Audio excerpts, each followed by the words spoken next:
Again, it was the story itself, but um, it wasn't just a return to setting, it was a return to a style as well of melding thriller crime with the supernatural, which is something, I mean, The Ghost of Belfast, clues in the title, is part. Well, I mean, when I wrote that book, I wasn't quite sure myself if it was a horror novel or a crime novel or a thriller. Um, so I'd always had that mix of the supernatural and crime in my writing, just as a product of my reading. Excuse me. And but I consciously moved away from that as the books went on, feeling like commercially I needed to be more straight crime, that the it was confusing the market if I was doing too much crossover stuff. And with the Hill and Beck books being such such firmly just thriller novels, commercial thriller novels, um, I kind of felt I'd done that. I was done with that side of my writing.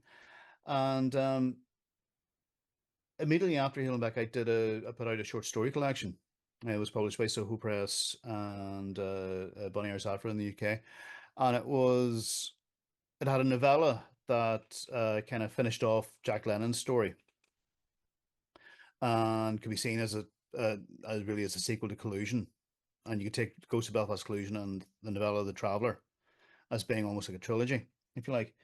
Um, but I pulled together a bunch of stories that I'd written previously, and I wrote some new stories, and it led to me kind of rediscovering that supernatural aspect of my writing, that more gothic thing. And I realized how much I missed that. Because that's my natural home as a writer, and really enjoyed that. And then The House of Ashes itself, it was a difficult book because it was maybe 5, 6 years in gestation.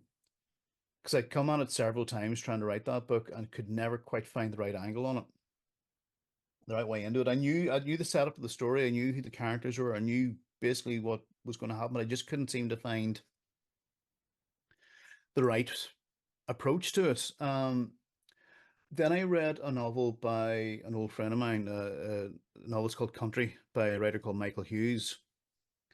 And this sounds very strange, but it's a retelling of the Iliad set on the Irish borders around the time of the first ceasefires. But the entire book is written in local vernacular.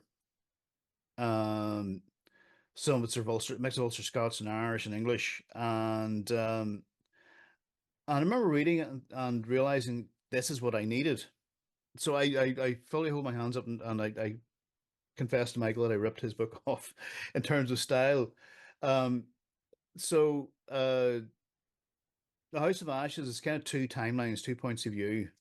One is Sarah Keane in the present day. The other is a little girl called Mary Jackson. Or actually, her telling it as an elderly woman telling her story of what happened to her 60 years ago in the same house. But it's her chapters are written in this vernacular. Um, and that was then all of a sudden the story worked. And then I was able to write it quite quickly.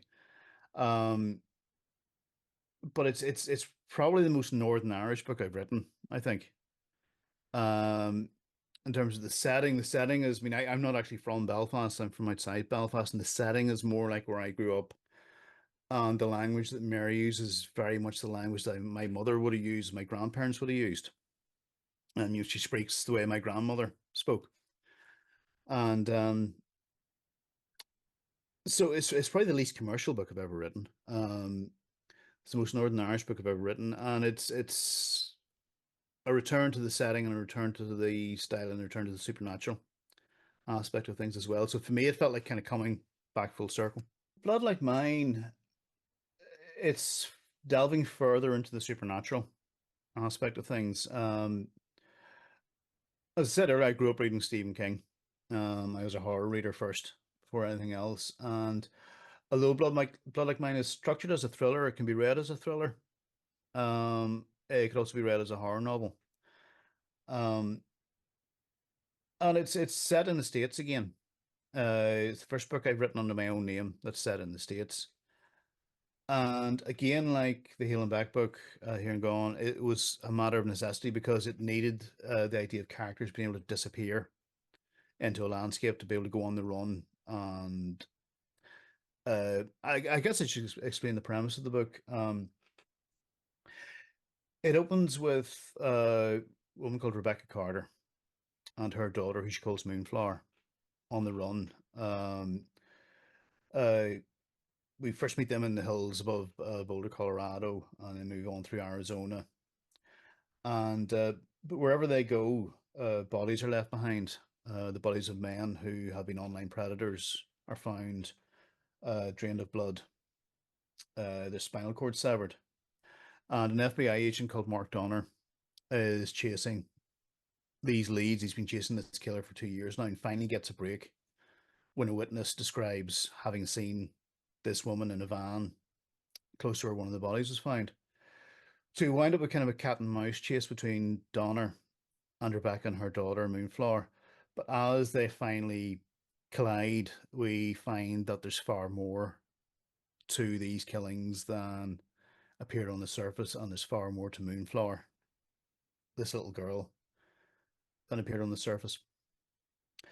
But as I said, they've been on the run for 15 years, and I needed that setting of the wilds of the western states, for them to be able to lose themselves in. So it's again, it's very much a setting being the function of the story. And everything I do, every sort of choice I make, it's always about the story. What serves the story? So if a story needs to be set in Belfast, it'll be set in Belfast. If it needs to be set in the forests of northern Arizona, that's where it'll be set.